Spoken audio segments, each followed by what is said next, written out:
Bonjour à tous et bienvenue dans votre journal des produits de bourse de l'Upstat du lundi 26 août. Et le CAC 40 a terminé la semaine sur une légère hausse de seulement 0,25% pour s'inscrire à 4069 points. Les volumes d'échange sur les grandes valeurs de la cote parisienne restent extrêmement bas. Le marché parisien a bouclé sa première semaine de baisse en 2 mois. Et la semaine a tout de même été marquée par une séance particulièrement optimiste jeudi dernier, optimiste pour les marchés européens. L'industrie allemande se redresse et cela profite donc à l'Europe qui semble repartir de l'avant.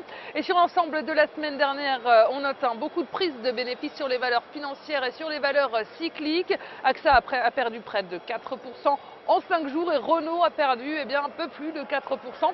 Et notez vendredi, Air Liquide, le géant des gaz industriels, a atteint son plus haut historique à plus de 105 €.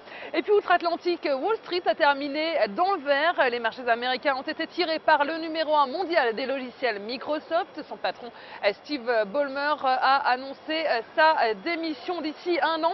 Une annonce qui a fait grimper le titre sur le Nasdaq de plus de 8%. Et la séance était peu chargée en termes de statistiques aux États-Unis. Un indicateur est venu ternir la reprise de l'immobilier. Les ventes de logements ont chuté le mois dernier de plus de 13% pour atteindre leur plus bas niveau en 9 mois. Et tous les regards étaient tournés vendredi vers le sommet de Jackson Hole, le sommet qui avait débuté la veille le jeudi dans le Wyoming. Et ce grand rendez-vous a été marqué par l'absence du patron de la Fed, Ben Bernanke, et par l'absence également de celui de la Banque Centrale Européenne, Mario Draghi. Et les membres de la Fed restent indécis sur la fin de la politique de soutien ultra généreuse de la Réserve fédérale. Les seules certitudes, ce changement de cap devrait intervenir d'ici la fin de l'année. Reste à savoir quand précisément et quelle sera l'ampleur de ce mouvement. Et la valeur du jour, c'est aujourd'hui le pétrolier Total. Graphiquement, le titre s'est affranchi d'une oblique baissière en place depuis la mi-septembre 2012 et vient de dépasser la résistance horizontale des 41,50 €. Et par ailleurs, les cours viennent de rebondir sur leur moyenne mobile à 20 jours, positivement orientée.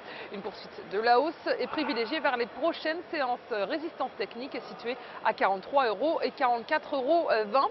Et la stratégie qui vous est proposée pour jouer cette valeur, c'est l'achat du Baron Call Total à 4522 T d'Unicredit au prix d'exercice de 40 € et d'échéance au 6 décembre 2013.